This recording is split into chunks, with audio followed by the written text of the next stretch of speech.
Hello, welcome back to the channel Krupa Malnad. ನಾನು ಕೃಪಾ. ಶಿವಮೊಗ್ಗದಿಂದ ಮನೆಗೆ ಬಂದ್ವಿ ಅದನ್ನೇ ನಾನು ಕಂಟಿನ್ಯೂ ಮಾಡ್ತಾ ಇದ್ದೀನಿ. ತಂದ ತಕ್ಷಣ ಏನೇನಿದೆ ಏನಿಲ್ಲ ಅನ್ನೋದನ್ನು ನೋಡಬೇಕಲ್ವ. ನನ್ನ ಮನೆ ನೋಡಿದ್ರೆ ನನಗೆ ಬೇಜಾರು ಥರ ಅನ್ನಿಸ್ತಾ ಇತ್ತು. ನನ್ನ ಮನೆ ಹಾಲತ್ತು ನೋಡಿ ಹೇಗಾಗಿದೆ ಅಂತ. ಟೈಮ್ ನೋಡ್ಬೋದು 7:15 ಆಗಿದೆ. ನಾವು ಬಂದು ತುಂಬಾ ಹೊತ್ತಾಯಿತು. ಮುಖ ತೊಳೆದು ಕಸ ಹೊಡೆದು ದೇವ್ರ ದೀಪ ಹಚ್ಚಿ ಎಲ್ಲ ಕೆಲಸ ಆಯಿತು. ಶ್ರೇಯು ನಾನು ಅದೇ ಮಾತಾಡ್ತಾ ಇದ್ವಿ. ನಮ್ಮ ಶ್ರೇಯು ಬೇಕಾಗಿದ್ದು ಒಂದು ಬಿಟ್ಟು ಬ್ಯಾಡ್ದ ಇರೋದೆಲ್ಲ ತೊಗೊಂಡು ಬಂದಿದ್ದಾನೆ. ಸೀಮೆಯಲ್ಲಿ ಯಾರು ಹಾಸ್ಟೆಲ್ಲಿಗೆ ಹೋಗಲ್ಲ, ನನ್ನ ಮಗನೇ ಹೋಗೋದು ಏನೋ ಅನ್ನೋ ಥರ. ಏನಾದರೂ ಬೇಡ ಅಂದರೆ ಹಾಸ್ಟೆಲಿಗೆ ಹೋಗೋದು ನೀವಾ ಅಂತ ಒಂದು ಡೈಲಾಗು. ಆಮೇಲೆ ಸಿಟ್ಕೊಂಡು ಎಲ್ಲಿ ಬೇಕಲ್ಲಿ ಓಡೋಗಿ ನಿಂತ್ಕೊಳೋನು. ಆಮೇಲೆ ಹೋಗಿ ಸಮಾಧಾನ ಮಾಡಿ ಕರ್ಕೊಂಡು ಬಂದ್ವಿ. ಇದೇನಪ್ಪ ಅಂದರೆ ನಾನು ನೋಡಿಲ್ಲ, ನಮ್ಮ ಮನೆಯವರು ನೋಡಿಲ್ಲ. ಎಲ್ಲ ಕಲ್ಲರ್ದು ಒಂದೊಂದು ಪೆನ್ ಇದೆ. ಇದು ಎಂತಕ್ಕೆ ತಗೊಂಡಿದ್ದಾನೆ ಅವನಿಗೆ ಗೊತ್ತಿಲ್ಲ. ಅದು ಒಟ್ಟು ಕಂಡಿದ್ದೆಲ್ಲ ಮುಂಡೆದೆವ್ವ ಅಂತಾರಲ್ಲ ಆ ಥರ. ನಮ್ಮ ಚಿನ್ನಿ ಅಂತೂ ಅದು ಎಷ್ಟು ತಟ್ಟೆ ಕಳೆದಿದ್ದಾಳ ಗೊತ್ತಿಲ್ಲ. ನೋಡೋಣ ಅಂತ 2 ತಟ್ಟೆ ತೊಗೊಂಡಿದ್ದೀನಿ. ಇದೇ ಥರದೇ ಸೇಮ್ ಸ್ಪಾರಲ್ ಕೂಡ ಒಂದು ತೊಗೊಂಡಿದ್ದೆ. ನಮ್ಮ ಶ್ರೇಯುಗೆ ಒಂದು ತೊಗೊಂಡಿದ್ದೆ. ಇಲ್ಲಿ ಒಂದು ತೊಗೊಂಡ್ರೆ 1 ಫ್ರೀ, ಬೈ 1 ಗೆಟ್ 1 ಫ್ರೀ. ನಾನು ಯಾವಾಗಲೂ ಗೆಟ್ 1 ಬೈ 1 ಫ್ರೀ ಅಂತೀನಿ ಅಂತಿದ್ದೆ ಅಲ್ಲ. ಇವತ್ತು ಹಂಗೆ ಹೇಳೋಕ್ಕೆ ಬಾಯಿ ತಡವರಿಸ್ತಾ ಇತ್ತು. ಅವನವೆಲ್ಲ ಸಾಮಾನುಗಳನ್ನ ಈ ಥರ ಒಂದು ಬಕೆಟಲ್ಲಿ ತಂದಿದ್ವಲ್ಲ, ಬಕೆಟಿಗೆ ಹಾಕಿ ಇದ್ದೀವಿ. ನಿನ್ನೆ ಸ್ಪಾರಲ್ಲಿ ನಮಗೆ ಬಕೆಟ್ ಕೂಡ ಒಂದು 29 ರೂಪಾಯಿಗೆ ಸಿಗ್ತಾಯಿತ್ತು. ಆದರೆ ಬಕೆಟಲ್ಲಿ ಇರಲಿಲ್ಲ. ಹಾಗಾಗಿ ನಾವು ಅಲ್ಲಿ ಬಕೆಟ್ ತೊಗೊಂಡಿಲ್ಲ. ಅದೇ ಲೀಸ್ಟಲ್ಲಿ ಏನೇನಿದೆ ಏನೇನಿಲ್ಲ ಅನ್ನೋದನ್ನು ನೋಡು ಅಂತ ಇದ್ದೆ. ಹಾಗೆಯೇ ಹೋಗಿದ್ದೆಲ್ಲ ಬ್ರೌನ್ ಶುಗರ್ ತೊಗೊಂಡೆ, ವೈಟ್ ಶುಗರ್ ತೊಗೊಂಡೆ. ಇದು ಮ್ಯಾಗಿ 1 ರೂಪಾಯಿಗೆ ನನ್ನ ಮಗ 1 ಗಂಟೆ ಕಾಯಿಸಿ 1 ರೂಪಾಯಿ ಮ್ಯಾಗಿ ತೊಗೊಬಂದಿಯಾನೆ. ಹಾಗೆ 1 kg ಕಡಲೆಬೇಳೆ ಮಾತ್ರ ತೊಗೊಂಡೆ. ತೊಗರಿಬೇಳೆ ಎಲ್ಲ ತೊಗೊಂಡಿದ್ವಿ ಇಲ್ಲಿ. ನಮಗೆ ಗೊತ್ತಲ್ವ ಹೆಂಗಸ್ರಿಗೆ ಅಲ್ಲಿ ಹೋದ ತಕ್ಷಣ ಏನಾದ್ರು ತೊಗೋಬೇಕು ಅನಿಸುತ್ತೆ. ಅವನಿಗೆ ಬಂದವನಿಗೆ ಹಶು ಆಗ್ತಾ ಇತ್ತಂತೆ. ಹಾಗಾಗಿ ಮ್ಯಾಗಿ ಇತ್ತಲ್ವ, ಮ್ಯಾಗಿ ನೋಡಿದ್ಮೇಲೆ ಮಕ್ಳಿಗೆ ಹಶು ಆಗದೆ ಇರುತ್ತಾ. 1 ರೂಪಾಯಿ ಮ್ಯಾಗಿ ತಿಂತಾ ಇದ್ದಾನೆ. ನಮ್ಮ ಮಾವಿನ ಹಣ್ಣಿನೂ ಹಣ್ಣು ಆಗಿರಲಿಲ್ಲ, ಕಾಯಿತ್ತು. ಹಾಗಾಗಿ ನಾನು ರಸಪುರಿ ಹಣ್ಣನ್ನು ತೊಗೊಂಡೆ. ಶ್ರೇಯಗೆ ರಸಪುರಿ ಹಣ್ಣು ಇಷ್ಟ ಇಲ್ಲ ಅಂತ, ಅವನಿಗೆ ಬಾದಾಮಿ ಬೇಕಿತ್ತಂತೆ. ನಂಗೆ ಗೊತ್ತಾಗಲಿಲ್ಲ. ಆಮೇಲೆ ಮಿಲ್ಕ್ ಶೇಕರು ಮಾಡಿ ಖಾಲಿ ಮಾಡೋಣ ಅಂತ. ಅದು ಯಾಕೋ ಗೊತ್ತಿಲ್ಲ, ಮೆತ್ತಗಾಗಿತ್ತು. ನಾವು ಶಿವಮೊಗ್ಗ ದಾಟಿದ ಮೇಲೆ ಒಂದು ಕಡೆ ನಿಲ್ಲಿಸಿದ್ರು, ಅಲ್ಲಿ ತೊಗೊಂಡೆ. ಶಿವಮೊಗ್ಗ ಹೋಗಿ ಬಂದಮೇಲೆ ತುಂಬ ಸುಸ್ತಾದಂಗೆ ಅನ್ನಿಸ್ತಾ ಇತ್ತು. ಹಾಗೆಯೇ ಪುಳಿಯೋಗರೆ ಖಾರ ಇತ್ತು ಸ್ವಲ್ಪ, ಅದನ್ನೇ ಪುಳಿಯೋಗರೆ ಗೊಜ್ಜಿತ್ತು, ಅದನ್ನೇ ಕಲಿಸ್ದೆ. 3 ಜನರಿಗೂ ಸ್ವಲ್ಪ ಸ್ವಲ್ಪ ಮಾತ್ರ ಪುಳಿಯೋಗರೆನ ಮಾಡಿದೆ. ನಮ್ಮ ಶ್ರೇಯು ಯಾವತ್ತೂ ಪುಳಿಯೋಗರೆ ತಿಂದೇ ಇರೋನು. ಇವತ್ತು ಹೊಟ್ಟೆ ತುಂಬ ತಿಂದ. ಯಾಕಂದರೆ ಬೇರೆ ಏನು ನಂಗೆ ಮಾಡೋಕ್ಕಾಗಲ್ಲ ಮಗ, ಬೇಕಾದರೆ ತಿನ್ನು, ಬ್ಯಾಡ್ದಿದ್ರೆ ಇಲ್ಲ ಅಂದೆ. ಆಮೇಲೆ ತಿಂದ. ಇದು ನೆಕ್ಸ್ಟ್ ಡೇ ಶಿವಮೊಗ್ಗ ಹೋಗಿ ಬಂದಮೇಲೆ ಎಂಥ ಸುಸ್ತಾಗಿತ್ತು ಅಂದರೆ, ಶಿವಮೊಗ್ಗದಲ್ಲಿ ಬಿಸಿಲು ಕೂಡ ಹಾಗೇ ಇತ್ತು. ನಾನು ಏನೇನು ಶಾಪಿಂಗ್ ಮಾಡಿದೆ ಅನ್ನೋದನ್ನು ಏನೂ ತೋರಿಸ್ತಿಲ್ಲ. ಅದಷ್ಟೇ ಶಾಪಿಂಗ್ ಮಾಡಿದ್ದು, ಮತ್ತೇನೂ ಇಲ್ಲ. ಶ್ರೇಯುದೆ ಎಲ್ಲ ಶಾಪಿಂಗು. ನಮಗೆ ಅಂತ ನಾವು ಏನೂ ತೊಗೊಂಡಿಲ್ಲ. ನಾನು ತೊಗೊಂಡಿದ್ದು 2 ಮಗ್ಗು, ಹಾಗೆಯೇ 2 ಸಣ್ಣ ಬೌಲು, 2 ಅದೇನಂತಾರೆ ಬಾಸ್ಕೆಟ್ ಥರದ್ದು 2 ಒಂದೇ ಕಲರ್ದೇ ತೊಗೊಂಡೆ. ಯಾಕಂದರೆ ನನ್ನ ಹತ್ರ ಬೌಲು ಮತ್ತು ಹಾಕೋದೆಲ್ಲ ಒಡೆದೋಗಿತ್ತು. ಹಾಗಾಗಿ ಅದನ್ನು ತೊಗೊಂಡೆ. Good morning. 50 ಇದೆ, 50 ಯಾವ ಸತಿ ಹೋದಾಗಲೂ ತೊಗೊಂಡು 50 ತೊಗೊಂಡ. 2 ತಗೊಂಡೆ ಈ ಸಲ ಮಗ್ನ. 50 ಮಗ್ಸ್ ಇದೆ. ಅದನ್ನ ಇಡಕ್ಕೆ ಜಾಗ ಇಲ್ಲ. ಫಸ್ಟ್ ಅದು ಜಾಗ ಮಾಡಿಕೊಡ್ರಿ ನನಗೆಲ್ಲ ಅದ್ರ ಇಡಕ್ಕೆ. ನಾನೇನೇ ದೊಡ್ಡದೊಂದು ಬಾಸ್ಕೆಟ್ ಥರ ತಂದೆ ಅಲ್ಲ, ಈಗ ಅದನ್ನ ಚೇಂಜ್ ಮಾಡಿ ಅದಕ್ಕೆ ಹಾಕೋಣ ಅಂತ ಅಂದ್ಕೊಂಡಿದ್ದೀನಿ. ಗುಡ್ ಮಾರ್ನಿಂಗ್ ಎಲ್ಲರಿಗೂ. ನಿನ್ನೆ ಹೋಗಿ ಶಿವಮೊಗ್ಗ ಹೋಗಿ ಬಂದ್ವಲ್ಲ, ಯಾರಿಗೂ ನಿಲ್ಲಕ್ಕೂ ಆಗ್ತಿಲ್ಲ, ಏನೂ ಮಾಡೋಕ್ಕೂ ಆಗ್ತಿಲ್ಲ. ಎಂಥ ತಿಂಡಿ ಮಾಡಲಿರಿ ನಮ್ಮನೇಲಿ. ಇವತ್ತು ಮತ್ತೆ ಶಿವಮೊಗ್ಗ ಹೊರಟಿದ್ದಾರೆ. ತುಂಬಾ ಟೆಂಪ್ರೇಚರ್ ಬಿಡಪ್ಪ ಶಿವಮೊಗ್ಗ. ನಿಲ್ಲಕ್ಕೆ ಆಗ್ತಿರ್ಲಿಲ್ಲ ಗೊತ್ತಾ. ನಾವು ಇರೋದೆಲ್ಲ ಮತ್ತು AC ಇದ್ರಲ್ಲ ಇದ್ರೂ ಅಲ್ಲಿಂದ ಹೊರಗೆ ಬರ್ತಿದ್ದಂಗೆನೆ ಮತ್ತೆ ಸೆಕೆ ಸೆಕೆ ಸೆಕೆ ಥರ ಅನ್ನಿಸ್ತಾ ಇತ್ತು. ರಾತ್ರಿ ಬಂದು ಅದೇ ಪುಳಿಯೋಗರೆ ಒಂಚೂರು ಮಾಡ್ಕೊಂಡು ತಿಂದ್ವಿ, ಹಾಗೆ ಮಲಗಿದ್ವಿ. ನಮ್ಮ ಸಿಂಹ ನಿನ್ನೆ ರೀ ಅವನನ್ನು ಹೊರಗೆ ಕಳಿಸ್ರಿ, ಯಾಕೆ ಇಲ್ಲಿ ಬಂದಿತ್ತಿದ್ದಾನು ಅವನು. ಮುಗಿತು ನಿಂದೆಲ್ಲ, ಹೋಗು ಹೊರ ಒಂದು ಬಿಸ್ಕೆಟ್ ಹಾಕಿ ಹೊರಗೆ ಹಾಕ್ರಿ. ನಿನ್ನೆ ರಾತ್ರಿ ಸಿಂಹ 11:30 ಅಷ್ಟೊತ್ತಿಗೆ ತುಂಬ ಅಂದರೆ ತುಂಬ ಕೂಗ್ತಾ ಇದ್ದ. ನಂಗೆ ಇವರು ನಾ ಎಬ್ಬಿಸ್ಬೇಕು ಅಂತಲೂ ಅನ್ನಿಸ್ಲಿಲ್ಲ, ಎದ್ದು ಹೋಗಬೇಕು ಅಂತಲೂ ಅನ್ನಿಸ್ಲಿಲ್ಲ. ಹಾಗೆ ಮೊಬೈಲ್ ತೆಗೆದೆ, ಟೈಮ್ ನೋಡಿದೆ 11:30 ಆಗಿತ್ತಲ್ವ. ಮಧ್ಯರಾತ್ರಿ ಏನಾದರೂ ಸ್ವಲ್ಪ ಲೇಟ್ ಆಗಿದ್ರೆ ಏನಾದರೂ, ಯಾಕಂದರೆ ನನಗೆ ನಿನ್ನೆ ಊರಿಂದೇ ಕಳ್ತನ ತಲೆಯಲ್ಲಿ ಇತ್ತಲ್ಲ. 11:30 ಅಲ್ಲ, ಇಷ್ಟೊತ್ತಿಗೆ ಯಾರು ಏನೂ ಮಾಡಲ್ಲ, ಏನೂ ಬರಲ್ಲ ಅಂತ ಹೇಳಿ ನನಗೆ ನಾನು ಒಂದ್ಸಲ ಸಮಾಧಾನ ಮಾಡಿಕೊಂಡು ಮತ್ತೆ ಹಾಗೆ ಮಲಗಿದೆ. ನಮ್ಮನೆಯವ್ರು ಅಂದರು, ಎದ್ದು ಒಂದ್ಸಲ ಲೈಟರು ಹಾಕಿ ಮಲಗಬೇಕಾಗಿತ್ತಲ್ಲ ಅಂದು. ಅದಕ್ಕೆ ಅದು ಜವಾಬ್ದಾರಿ ಯಾರಿಗೆ ಬೇಕು, ನಂಗೆ ಬೇಕಾ ನಿಮಗೆ ಬೇಕಂತ ಅವರಂತೂ ಇಟ್ಲಾಗಿನ ಸ್ವಯ ಇಲ್ದಂಗೆ ಮಲಗಿದ್ರು. ಆ ಥರ ಸುಸ್ತಾಗಿತ್ತು ಅವರಿಗೆ. ಅವ್ರು ಊಟನೂ ಬೇಡ ಏನೂ ಬೇಡ ಅಂತ ಇದು ಮಾಡ್ತಾಯಿದ್ರು. ನಾನೇ ಒಂಚೂರು ಊಟ ಮಾಡಿ ಅಂತೇಳಿ ಒಂದಷ್ಟೇ ಪುಳಿಯೋಗರೆ ಹಾಕಿ ಕೊಟ್ಟೆ, ತಿಂದರು. ಶ್ರೇಯು ತಿನ್ನೋದೇ ಇಲ್ಲ ಪುಳಿಯೋಗರೆನ. ನಿನ್ನೆ ಸಮ್ಮ 2 ಸಲ ಕಲಸಿಸ್ಕೊಂಡು ತಿಂದ. ನಾನು ಫಸ್ಟ್ ಸಲ ಒಂದು ಚೂರೇ ಕಲಿಸಿದ್ದೆ, ಯಾಕಂದರೆ ಎಲ್ಲರಿಗೂ ಸುಸ್ತಾಗಿತ್ತಲ್ವ, ಸ್ವಲ್ಪ ತಿಂದು ಮಲ್ಗೋಣ ಅಂತ ಇದು ಮಾಡಿದೆ. ಆಮೇಲೆ ಶೇವಿಂಗ್ ಮತ್ತೆ ಇನ್ನೊಂದ್ಸಲ ಕಲಿಸ್ಕೊಟ್ಟೆ. ಮಕ್ಳಿಗೆ ಗೊತ್ತಲ್ವ, ಏನೂ ಆಗೋದಿಲ್ಲ, ಸುಸ್ತಾಗಲ್ಲ, ಏನೂ ಇಲ್ಲ. ಇನ್ನೂ ಬೇಕಾದ್ರೆ 1-2 ಗಂಟೆ ಓಡಾಡೋ ಅಂದ್ರೆ ಓಡಾಡ್ತಾ ಇದ್ದ. ಆ ಮ್ಯಾಗಿ ಪ್ಯಾಕೆಟಿಗೆ 1 ಗಂಟೆ ಕಾದಿದ್ದಾನೆ. ₹1 ಮ್ಯಾಗಿ ತಗೊಳ್ಳೋದಕ್ಕೆ. ಅಲ್ಲಿ ಹೋದ್ರೆ ಒಂದಿದ್ರು ಒಂದಿಲ್ಲ. ಯಾರೋ ಒಬ್ರು ಹೇಳ್ತಾ ಇದ್ರು ಪಕ್ಕದವರು, ನಾನು 3-4 ದಿನದಿಂದ ಬರ್ತಾ ಇದ್ದೀನಿ, ಬಕೆಟೇ ಬಂದಿಲ್ಲ, ಸ್ಟಾಕ್ ಇಲ್ಲ. ನಾನೇನಾದ್ರು ಹಂಗೆ ಓಡಾಡಿದ್ರೆ ನಮ್ಮನೆ ಹಿಡ್ಕೊಂಡು ನಾನು ಹೊಡಿತಿದ್ರು. ಬೆಳಗ್ಗೆ ಎದ್ದಿದ್ದೀನಿ. ಇದು ಅವತ್ತು ಊರಿಂದ ತಂದಿರೋ ಹಾಲು ಹಾಗೆ ಇದೆ, ಇನ್ನೂ ಹಾಗೆ ಇದೆ, ಇನ್ನೂ ಒಂದು ಅರ್ಧ ಲೀಟ್ರು. ನಾನು ಇದನ್ನು ಹೆಪ್ಪಾಕೋಣ ಅಂತ ಅಂದ್ಕೊಂಡಿದ್ದೆ. ಆಮೇಲೆ ಅವನದು ಬೇಡ, ಟೀನೇ ಮಾಡು ಅಂತ ಹೇಳಿದ್ರು. ಹೆಪ್ಪಾಕಿದ್ರೆ ಮೊಸರು ಚೆನ್ನಾಗಿರುತ್ತಲ್ವ, ಹಾಗಾಗಿ ನಮ್ಮ ಊರಿನ ಹಾಲನ್ನ ಆ ಊರಿಂದ ತಂದಿರೋ ಮೊಸರು ಖಾಲಿ ಆದ ನಂತರ ಈ ಹಾಲಲ್ಲಿ ಹಾಕ್ತೀನಿ. ಅರ್ಧ ಲೀಟ್ರ್ ತೆಗೆದು ಇವತ್ತು ಹಾಲಿಲ್ಲ, ಹಾಗಾಗಿ ಹಾಲಿದೆ ಅಂದರೆ ಸ್ವಲ್ಪ ಇದೆ, ದಿನ ಆಗಿತ್ತು ಇವತ್ತು. ಹಾಗಾಗಿ ಬೇಡ, ಇದನ್ನೇ ಮಾಡೋದು. ಹಾಗೆ ಮಾಡಲಾ, ಉಳಿದಿರೋದು ಇನ್ನೊಂದು ಅರ್ಧ ಲೀಟ್ರ್ ಇದೆ, ಅದನ್ನು ಹೆಪ್ಪಾಕಂತ ಸರಿಯಲ್ಲ. ಮೊಸರು ತುಂಬ ಚೆನ್ನಾಗಿರುತ್ತೆ, ಊರಿನ ಮೊಸರು ಗೊತ್ತಲ್ವ, ಅಷ್ಟು ಗಟ್ಟಿ ಇರುತ್ತೆ. ನಮ್ಮ ಮನೆಯವರು ಸಿಂಬಂಗೆ ಮೊಸರು ಹಾಕಿ ಕಲಿಸ್ತಾರಲ್ವ ಅನ್ನನ, ಕೈಯೆಲ್ಲ ಜಿಬಿ ಇರುತ್ತೆ. ಅಂದರೆ ಅಷ್ಟು ಇದು ಏನಂತಾರೆ ಅದಕ್ಕೆ, ನಾವು ಜಿಬಿ ಅಂತ ಹೇಳ್ತೀವಿ. ಎಣ್ಣೆ ಅಂಶ ಅಷ್ಟಿರುತ್ತೆ ಮೊಸರಲ್ಲೇನೆ. ಮತ್ತು ನಮ್ಮಮ್ಮ ನಾವು ಮೊಸರು ಮಾಡ್ತಾರಲ್ವ, ಮೇಲಿನ ಕೆನೆ ಪೂರ್ತಿ ತೆಗೆದು ಬೇರೆ ಪಾತ್ರೆಗೆ ಹಾಕಿ ಬರೀ ಮೊಸರು ಮಾತ್ರ ಇಟ್ಟಿರ್ತಾರೆ, ಕೆನೆನ ಪೂರ್ತಿ ಕಡಿಯಕ್ಕೆ ಹಾಕ್ತಾರೆ. ಹಾಲಲ್ಲಿ ಕೆನೆ ತೆಗೆದಲ್ಲದೆ ಮೊಸರಲ್ಲೂ ಕೆನೆ ಹಾಕ್ತಾರೆ, ಅಷ್ಟು ದಪ್ಪ ಇರುತ್ತೆ ಹಾಲು. ಅಷ್ಟೇ. ಎಂತ ತಿಂಡಿ ಮಾಡಲಿರಿ? ಎಂಥದ್ದು ಮಾಡೋಕ್ಕೆ ಮಾಡಿಲ್ಲ. ಶಾವಿಗೆ ಉಪ್ಪಿಟ್ಟೆ ಮಾಡಲ ಅದ್ರಾಗೆ. ಅದು ಶಾವಿಗೆ ಉಪ್ಪಿಟ್ಟು ಮಾಡಿದ್ರೆ ಕಾಯಿ ಚಟ್ನಿ ಮಾಡೋ ಅಂತೀರ. ಎಂಥದ್ದು ಇಲ್ಲ, ಅನ್ನ ಮೊಸರು ಊಟ ಮಾಡೋಣ. ನಿನ್ನೆ ಅನ್ನ ಮೊಸರು ಮಾಡೋದಾಗಿತ್ತು. ಆಮೇಲೆ ಪುಳಿಯೋಗರೆ ಖಾರ ಇತ್ತು ಫ್ರಿಜ್ಜಲ್ಲಿ, ಅದನ್ನೇ ತೆಗೆದು ಕೈ ಮಾಡಿಬಿಟ್ಟೆ. ಎಂಥದ ಒಂದು ಮಾಡೋದು. ಬನ್ನಿ ಇವತ್ತಿನ ಬ್ಲಾಗ್ನ ಶುರು ಮಾಡೋಣ. ನಿನ್ನೆ ಶಿವಮೊಗ್ಗ ಹೋಗೋದ್ಮೇಲೆ ನಮ್ಮ ಮನೆ ನೋಡಿದ್ರೆ ನನಗೆ ಹೇಸಿಗೆ ಆಗ್ತೈತಿ. ಈ ಡೈನಿಂಗ್ ಟೇಬಲ್ ಅಂತೂ ಇಷ್ಟು ಕ್ಲೀನ್ ಮಾಡ್ಕೋಬೇಕು, ಆ ಥರ ರಾಶಿ ಬಿದ್ದಿದ್ದಾವೆ. ಎಲ್ಲಿ ಹಾಕೋದವೆಲ್ಲ? ಸಕ್ಕರೆ ಹಾಕ್ಬಿಡ್ತೀರ ಅದ್ರಾಗೆ ಮೇಲೆ? ತೋರಿಸ್ತೀನಿ. ಮಗ್ಗು ಮತ್ತು ನಾವು ಒಂದು ಬೌಲ್ ತೊಗೊಂಡೆ, ತೋರಿಸಿದ್ದೀನಲ್ಲ ನಿನ್ನೆನೆ ಅಷ್ಟೇ. ಮತ್ತು ಇನ್ನೆಂತ ಅಲ್ಲ, ಎಲ್ಲಿಂದ ಕ್ಲೀನ್ ಮಾಡೋಕ್ಕೆ ಶುರು ಮಾಡಲಿ ಅಂತ ನನಗೆ ತಲೆ ಕೆಟ್ಟಂಗೆ ಆಗಿದೆ. ಕಸ ಹೊಡೆದೆ, ಬಾಗಿಲು ನೀರು ಹಾಕಿಲ್ಲ. ಇವನ್ನ ಸಾಮಾನುಗಳು ತರೋದು ಸಾಕು, ಆಮೇಲೆ ಅವನ್ನ ಜೋಡಿಸೋದು ಸಾಕು ಅಲ್ಲ. ನಾನು ಈ ಥರದ್ದು 2 ಬಾಸ್ಕೆಟ್ ತಂದಿದ್ದೆ. ನನ್ನ ಹತ್ರ ನೋಡಿ ಇಷ್ಟು ಮಗ್ಗುಗಳಿದೆ. ನಮ್ಮ ಮನೆಯವ್ರು 50 ಇದೆ ಅಂತ ಹೇಳ್ತಾರೆ. ಎಣಿಸಿದ್ವಿ, ಎಷ್ಟೋ ಇತ್ತು, ಮರ್ತು ಹೋಗ್ಬಿಡ್ತು. ಅದರಲ್ಲಿ ಸುಮಾರೆಲ್ಲ ಒಡೆದು ಕೂಡ ಹೋಗಿದೆ. ಅದು ಏನೋ ಗೊತ್ತಿಲ್ಲ, ಮದುವೆ ಆಗೋ ತನಕ ಹುಚ್ಚಿಬಿಡೋ ತನಕ ಮದುವೆ ಆಗಲ್ಲ ಅಂತಾರಲ್ಲ, ಹಾಗೆ ನಂಗೆ ಒಂಥರ ಮಗ್ಗು ಕೊಳ್ಳೋ ಚಾಳಿ ಜಾಸ್ತಿ. ಅದು ಮೈಸೂರಿಗೆ ಹೋದಾಗ ಅಲ್ಲಿ ಟೀ ಕುಡ್ದಿದ್ದೆಲ್ಲ ಅದನ್ನು ಕೂಡ ತೊಗೊಬಂದಿದ್ದೆ, ಮಣ್ಣಿಂದು. ಇದು ಶ್ರೇಯುದು ಸಣ್ಣ ಮಗು ಹಾಲು ಕುಡಿಯೋದು. ನಮ್ಮ ಅಜ್ಜಿ ಕೂಡ ಒಂದು ಕೊಟ್ಟಿದ್ರು, ಇದೇ ಥರದೇ ದೊಡ್ಡದು. ಅದು ಎಲ್ಲಿ ಇಟ್ಟಿದ್ದೀನೋ ಅಂತಲೇ ಗೊತ್ತಾಗ್ತಾ ಇಲ್ಲ. ಅದು ಒಂದು ಮಾತ್ರ ಇದೆ. ಸಣ್ಣ ಮಕ್ಳು ಇರಬೇಕಿದ್ರೆ ಬೆಳ್ಳಿ ಲೋಟದಲ್ಲಿ ಹಾಲು ಕುಡಿಬೇಕು ಅಂತ ಹೇಳ್ತಾರಲ್ವ, ಆವಾಗ ಒಂದೊಂದು ತಟ್ಟೆ ಮತ್ತು ಒಂದು ಲೋಟ ಕೂಡ ಇತ್ತು. ಇನ್ನೊಂದು ಲೋಟ ಎಲ್ಲೋ ಹೋಗಿದೆ, ಹುಡುಕಬೇಕು. ಕೆಲವೊಂದು ಮಗ್ಗುಗಳೆಲ್ಲ ಹಾಳಾಗಿತ್ತು, ಯಾಕಂದರೆ ತುಂಬ ದಿನ ಆಗಿತ್ತಲ್ಲ ಯೂಸ್ ಮಾಡಿದೆ. ಒಳಗಡೆ ಎಲ್ಲ ಒಂಥರ ಧೂಳು ಕುತ್ಕೊಂಡು ಈ ಥರ ಆಗಿಬಿಟ್ಟಿದೆ. ಹಾಗಾಗಿ ಅವನ್ನೆಲ್ಲ ಮತ್ತೆ ತೊಳೆಯೋಣ ಅಂತ ಹೊರಗಡೆ ಇಡ್ತಾ ಇದ್ದೀನಿ. ನಿಮ್ಗೆ ಯಾರಿಗೆಲ್ಲ ಈ ಥರ ಹುಚ್ಚಿದೆ ಅಂತ ನನಗೆ ಕಮೆಂಟಲ್ಲಿ ತಿಳಿಸಿ. ಇದಕ್ಕೆ ಇಡೋದಕ್ಕೆ ಎಲ್ಲಾದರೂ ಒಂದು ಜಾಗ ಮಾಡಿಕೊಡಿ ಅಂತ ನಮ್ಮನೆಯವ್ರಿಗೆ ಹೇಳಿ ಸಾಕಾಗಿ ಹೋಯಿತು ನನಗೆ. ಅದು ಎಲ್ಲಿ ಇಡೋದು ಇವನ್ನೆಲ್ಲ ಅಂತ ಗೊತ್ತಿಲ್ಲ, ಯಾಕಂದರೆ ನನ್ನ ಹತ್ರ ಮಾಡ್ಯುಲರ್ ಕಿಚನ್ ಆ ಥರದ್ದು ಏನೂ ಇಲ್ವಲ್ಲ, ಹಾಗಾಗಿ ಇದನ್ನ ಇಡೋದೇ ಕಷ್ಟ ಆಗಿಬಿಟ್ಟಿದೆ. ಇವತ್ತು ತೊಗೊಂಡಿರೋದು ಅದೆರಡು ಎಷ್ಟು ಚೆನ್ನಾಗಿದೆ ಅಲ್ಲ. ಎರಡು ₹40 ₹50 ಈ ಥರದ್ದು ಬೌಲು ತೊಗೊಂಡೆ. ನಂಗೆ ತುಂಬ ಇಷ್ಟ ಈ ಥರದ್ದು ತೊಗೋಬೇಕು ಅಂತ. ಇದರಲ್ಲೇ ದೊಡ್ಡದು ತೊಗೋಬೇಕು ಅಂತ ನೋಡ್ತಾ ಇದ್ದೆ. ನಾನು ಇದನ್ನು ಬಿಟ್ಟು ಹೊರಟಿದ್ದೆ.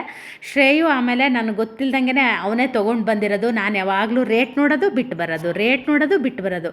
ಹಾಗಾಗಿನೇ ನಂಗೆ ಯಾವುದು ಬೇಕೋ ಅದು ಕಲ್ಲರು ಆ ಡಿಸೈನು ಸಿಗೋದೇ ಇಲ್ಲ. ಇವತ್ತು ನನ್ನ ಮಗ ತಂದಿದ್ದಕ್ಕೆ ನನಗೆ ಖುಷಿ ಆಯಿತು. ಊರಿಂದ ತಂದಿರೋದೇ ಬದನೆಕಾಯಿ ಇತ್ತು, ಅದನ್ನೇ ಹಾಕಿ ಬದನೆಕಾಯಿ ಬಜ್ಜಿ ಮಾಡಿ, ಹಾಗೆ ನಿನ್ನೆ ಪುಳಿಯೋಗರೆ ಮಾಡಿದ್ದೆ ಅಲ್ಲ, ಅನ್ನ ಕೂಡ ಇತ್ತು. ರೊಟ್ಟಿ ಮಾಡಿಬಿಡೋಣ ಅಂತ. ಯಾಕೋ ಗೊತ್ತಿಲ್ಲ, ತುಂಬ ಸುಸ್ತಾದಾಗ ಆ ಥರ ಎಣ್ಣೆ ತಿಂಡಿ ಎಲ್ಲ ತಿನ್ನಬೇಕು ಅಂತ ಅನಿಸೋದಿಲ್ಲ. ನಮ್ಮಲ್ಲಿ ನಮಗೆ ಗೊತ್ತಲ್ವ, ಯಾವಾಗಲೂ ರೊಟ್ಟಿ ಅದೇ ಇಷ್ಟ ಆಗುತ್ತೆ. ಇಲ್ಲಿ ಕೂತ್ಕೊಂಡಿದ್ದಾನೆ, ಯಾಕೆ ಅಂದರೆ ನಾನು ಇಲ್ಲಿ ಕಟ್ಟೆ ಒರೆಸಿ ರಂಗೋಲೆ ಹಾಕಿದ್ದೀನಲ್ಲ, ಅದಕ್ಕೆ ಅಲ್ಲಿ ಕೂತ್ಕೊಂಡಿದ್ದಾನೆ. ಗುಡ್ ಬಾಯ್ ಚಿಂಬು, ಗುಡ್ ಬಾಯ್. ಹೋಗಿ ಮಗ ಕೂತ. ಈಗ ಕಟ್ಟಲ್ಲ ನಾವು, ಅದನ್ನು ಬಿಡ್ತಾ ಇದ್ದೀವಿ. ಒಳ್ಳೆ ಬುದ್ಧಿ ಬಂದಿದೆ. ನಿನ್ನೆ ಕೂಡ ನಾನು ಬಟ್ಟೆ ವಾಶ್ ಮಾಡಿರಲಿಲ್ಲ. ನಿನ್ನೆ ನಾವು ಹೋಗೋ ಪ್ಲ್ಯಾನ್ ಏನು ಇರಲಿಲ್ಲ. ನಾವು ಯಾವಾಗೂ ಅಷ್ಟೇ ಎಲ್ಲಿಗಾದರೂ ಹೋಗಬೇಕು ಅಂದರೆ ಎಲ್ಲರೂ ಪ್ಲ್ಯಾನ್ ಮಾಡಿ ಹಾಗೆ ಹೀಗೆ ಮಾಡಿ ಹೋಗ್ತಾರೆ. ನಾವು ಯಾವಾಗೂ ಅಷ್ಟೇ ಗಡಿಬಿಡಿ ಮಾಡಿಕೊಂಡು ನಮಗೆ ಯಾವಾಗ ಟೈಮ್ ಸಿಗುತ್ತೋ ಆವಾಗ ಹೊರಟು ಬಿಡ್ತೀವಿ. ಹಾಗಾಗಿ ಬಟ್ಟೆ ತುಂಬ ಇತ್ತು. ಬೆಳಗ್ಗೆ ಎದ್ದೊಳೆ ಫಸ್ಟು ಬಟ್ಟೆನ ಸೋಪಿನ ಪುಡಿ ಹಾಕಿ ನೆನೆಸಿ ಇಟ್ಟಿದ್ದೆ. ಈಗ ಬಟ್ಟೆ ವಾಶ್ ಮಾಡ್ತಾ ಇದ್ದೀನಿ. ಬೆಳಗ್ಗೆ ಅದಷ್ಟು ಕೆಲಸ ಮಾಡ್ಕೊಂಬಿಟ್ರೆ ಅಲ್ಲಿ ನಾನು ಅನ್ನ ಕೂಡ ಇಟ್ಟು ಬಂದಿದ್ದೀನಿ ಕುದಿಯೋಕ್ಕೆ ಅಂತ. ಹಾಗೆಯೇ ಏನದು ಬದನೆಕಾಯಿ ಕೂಡ ಬೇಯೋದಕ್ಕೆ ಇಟ್ಟು ಬಂದಿದ್ದೀನಿ. ನಮ್ಮ ಮನೆಯವ್ರಿಗೆ ಗೊತ್ತಿಲ್ಲ ನಾನು ಬದನೆಕಾಯಿ ಬಜ್ಜಿ ಮಾಡಿ ರೊಟ್ಟಿ ಮಾಡ್ತೀನಿ ಅಂತ. ಅವ್ರಿಗೆ ಉಪ್ಪಿಟ್ಟು ಮಾಡ್ತೀನಿ ಅಂತ ಹೇಳಿ ಕಳಿಸಿದ್ದೀನಿ. ನಮ್ಮ ಮನೆಯವ್ರಿಗೂ ಅಷ್ಟೇ ಬೆಳಗ್ಗೆ ಆ ಥರದ್ದೆಲ್ಲ ತಿನ್ನೋಕ್ಕೆ ಇಷ್ಟ ಆಗೋಲ್ಲ. ಒಂದೊಂದು ದಿನ ಏನು ಮಾಡೋಕ್ಕಾಗಲ್ಲ, ತಿನ್ನಬೇಕಾಗುತ್ತೆ. ನಮ್ಮ ಶ್ರೇಯು ಏನು ಗೊತ್ತಾ, ನಾನು ನಿನ್ನೆ ಸ್ನಾನ ಮಾಡಿದ್ನ ರಾತ್ರಿ, ಅವನಿಗೆ ಚಡ್ಡಿ ಕೊಟ್ಟಿಲ್ಲ ಅಂತ ಹೇಳಿ ಸೆಟ್ ಮಾಡಿಕೊಂಡು ಬೀರಲ್ಲಿ ಸ್ಕೂಲಿಗೆಲ್ಲ ಹಾಕ್ತಿದ್ದಲ್ಲ ಆ ಚಡ್ಡಿ ಹಾಕ್ಕೊಂಡು ಮಲಗಿದ್ದ. ನಾನು ಸುಮ್ಮನೆ ಆದೆ. ಅದೇನು ಗೊತ್ತಾ, ಊರಿಂದ ಬಂದಾಗಿಂದ ಅವನೋ ಬಟ್ಟೆ ಎಲ್ಲೋ ನನ್ನೋ ಬಟ್ಟೆ ಎಲ್ಲೋ ಒಂಥರ ಎಡಬಿಡಂಗಿ ಥರ ಆಗಿಬಿಟ್ಟಿದ್ದೀನಿ. ನಾನು ಇಲ್ಲಿ ಎಲ್ಲ ಏನದು ಬಟ್ಟೆ ವಾಶ್ ಮಾಡ್ತಾಯಿದ್ದೀನಿ. ನಂಗೆ ನೆನಪೇ ಇಲ್ಲ. ಈ ಕಡೆ ಅನ್ನ ಕೆಳಗಡೆ ಸ್ವಲ್ಪ ತಳ ಹಿಡ್ದಂಗೆ ಆಗಿತ್ತು. ಆಮೇಲೆ ಮತ್ತೆ ನಾನು ನೀರು ಹಾಕ್ಬಿಟ್ಟು ಇದು ಚೆನ್ನಾಗಿ ಕುದ್ದ ನಂತರ ಅಕ್ಕಿ ಹಿಟ್ಟನ್ನು ಹಾಕ್ತೀನಿ. ಹಾಗೆ ಅಲ್ವಾ, ಒಂದು ಕೆಲಸ ಮಾಡೋಕ್ಕೆ ಶುರು ಮಾಡಿದ್ರೆ ನಂಗೆ ಈ ಕಡೆದು ನೆನಪೇ ಆಗಲಿಲ್ಲ. ಇವತ್ತು ಸ್ವಲ್ಪ ಆ ಥರ ಮಿಸ್ಟೇಕ್ ಆಯಿತು. ಆದರೆ ತುಂಬ ಏನು ಸೀದು ಹೋಗಿರಲಿಲ್ಲ. ನೋಡಿದೆ ವಾಸನೆ ಏನಾದರೂ ಬಂದಿದೆಯಾ ಅಂತ. ಇಲ್ಲ, ಸ್ವಲ್ಪ ಮಾತ್ರ ತಳ ಹಿಡಿದಿತ್ತು. ಆ ಥರ ವಾಸನೆ ಏನೂ ಬಂದಿರಲಿಲ್ಲ. ಹೊಸ ಮಗ್ಗು ತಂದೆ ಅಲ್ಲ, ಅದರಲ್ಲೇ ಕುಡಿಯೋಣ ಇವತ್ತು ಟೀನ ಅಂತ. ಆದರೆ ಈ ಮಗ್ ಏನು ಗೊತ್ತಾ, ತುಂಬ ವೆಯ್ಟ್ ಇಲ್ಲ, ಸ್ವಲ್ಪ ಲೈಟ್ ವೆಯ್ಟ್ ಥರ ಇದೆ. ಊರಿಂದ ತಂದಿರೋ ಹಾಲನ್ನು ಏನು ಮಾಡಿದೆ ಅಂದರೆ ನಾನು ಫ್ರೀಝರಲ್ಲಿ ಇಟ್ಟಿದ್ದೀನಿ. ಹಾಗಾಗಿ ಚೆನ್ನಾಗಿತ್ತು, ಏನೂ ಆಗಿರಲಿಲ್ಲ. ಹೆದರದೆ ನಾನು ಎಲ್ಲ ಹಾಕಬೇಕಿದ್ರೆ ಎಲ್ಲರೂ ಒಡೆದು ಹೋಗುತ್ತಾ ಅಂತ ಹೇಳಿ. ಅಮ್ಮ ಒಂದೊಂದ್ಸಲ ಎಮ್ಮೆ ಕರೆದು ಹಾಗೆ ಹಾಲು ಕೊಟ್ಟಿರ್ತಾರಲ್ಲ, ತಂಬು ಹಾಲು ಕೂಡ ಇರುತ್ತೆ, ಅದು ಕೂಡ ಏನೂ ಹಾಳಾಗೋದಿಲ್ಲ. ಕಾಯಿಸಿದ ಹಾಲು ಅಷ್ಟೇ ಫ್ರೀಝರಲ್ಲಿಟ್ಟರೆ ಏನೂ ಆಗೋದಿಲ್ಲ. ಯಾರಾದರೂ ಈ ಥರ ತವ್ರ ಮನೆಗೆ ಹೋಗಿ ಹಾಲು ತರ್ತೀವಿ ಅಂದವರು ಈ ಥರ ಇಟ್ಕೊಳ್ಳಿ, ನಿಮಗೆ ಯಾವಾಗ ಬೇಕೋ ಆವಾಗ ಯೂಸ್ ಮಾಡ್ಬೋದು. ನಾನು ಯಾವಾಗ ಬೇಕೋ ಆವಾಗ ಮೊಸರು ಹೆಪ್ಪು ಹಾಕ್ಕೊಂಡು ಇದು ಮಾಡೋದೇ ಜಾಸ್ತಿ. ಇವತ್ತು ಊರಿನ ಫೀಲ್ ಬರಲಿ ಅಂತ ಹೇಳಿ ಅದೇ ಹಾಲು ಹಾಕ್ಕೊಂಡು ಟೀ ಮಾಡ್ಕೊಂಡಿದ್ದೀನಿ. ಹಳೆ ಹಾಲು ಇದೆ, ಅದನ್ನು ನಾನು ಮುಟ್ಲಿಲ್ಲ. ಈ ಹಾಲಲ್ಲೇ ಟೀ ಕುಡಿಯೋಣ, ಅದು ಹೊಸ ಮಗ್ಗಲ್ಲಿ ಅಂತ. ನೋಡಿ, ನಾನು ಇವತ್ತು ದಿವಾನ ಕವರೆಲ್ಲ ತೆಗೆದು ಇಷ್ಟು ಕ್ಲೀನ್ ಮಾಡಿದ್ದೀನಿ ಗೊತ್ತಾ. ನನ್ನ ಮಗ ಬಂದ ಮೇಲೆ ನಿಮಗೆ ತೋರಿಸ್ತೀನಿ ಅದು ಏನಾಗಿರುತ್ತೆ ಅಂತ. ಟೀ ಎಲ್ಲ ಕುಡಿದು ಆಯಿತು. ಇವಾಗ ರೊಟ್ಟಿ ಮಾಡ್ತಾಯಿದ್ದೀನಿ. ಕೆಲಸನೂ ಕೂಡ ಬೇಗ ಮುಗಿಸ್ಕೊಳ್ಳೋಣ ಅಂತ. ಯಾಕಂದರೆ ನಿನ್ನೆ ಕೂಡ ನಾನು ಎಡಿಟಿಂಗ್ ಮಾಡಿ ವಿಡಿಯೋ ಅಪ್ಲೋಡಿಗೆ ಕೂಡ ಹಾಕಿರಲಿಲ್ಲ. ಹಾಗಾಗಿ ಇವತ್ತು 2 ವಿಡಿಯೋ ಎಡಿಟ್ ಮಾಡೋ ಕೆಲಸ ಇತ್ತು ನನಗೆ. ಹಾಗಾಗಿ ಸ್ವಲ್ಪ ಬೇಗ ಕೆಲಸನ ಮಾಡ್ಕೊತಾ ಇದ್ದೀನಿ. ಸ್ವಲ್ಪ ಮಾತ್ರ ರೊಟ್ಟಿ ಮಾಡಿದ್ದೀನಿ, ನೋಡ್ಬೋದು. ಬೆಳಗ್ಗೆಗೆ ಎಷ್ಟು ಬೇಕೋ ಅಷ್ಟೇ ಮಾಡ್ಕೊಳ್ಳೋಣ ಅಂತ ಹೇಳಿ. ಇದು ಬಜ್ಜಿಗೆ ಹಸಿಮೆಣಸನ್ನು ಸುಟ್ಟಿದ್ದೀನಿ. ಹಾಗೆ ಕೊತ್ತಂಬರಿ ಸೊಪ್ಪು, ಹಾಗೆಯೇ ಈರುಳ್ಳಿ ಕೂಡ ಸಣ್ಣದಾಗಿ ಹೆಚ್ಕೊಬೇಕು ಇದಕ್ಕೆ.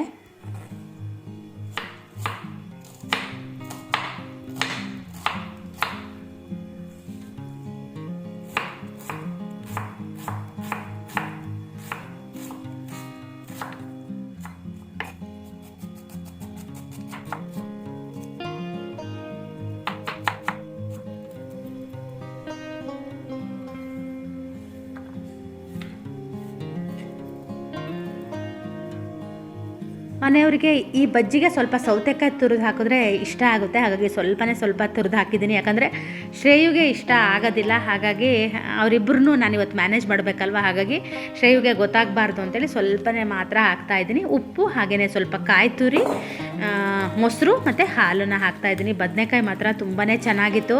ಅಮ್ಮನ ಹತ್ರ ಬದನೆಕಾಯಿನೇ ಇಸ್ಕೊಂಡು ಬಂದಿದ್ದೀನಿ. ಅದರದ್ದು ಬೀಜ ಒಗ್ಗು ಹೊಯ್ಯಬೇಕು. ಅದೇ ಸ್ವಲ್ಪ ಮಳೆ ಎಲ್ಲ ಚೆನ್ನಾಗಿ ಬಂದ ಮೇಲೆ ಒಂದಷ್ಟು ಗಿಡಗಳನ್ನೆಲ್ಲ ಹಾಕೋಣ ಅಂತ ಅಂದ್ಕೊಂಡಿದ್ದೀನಿ.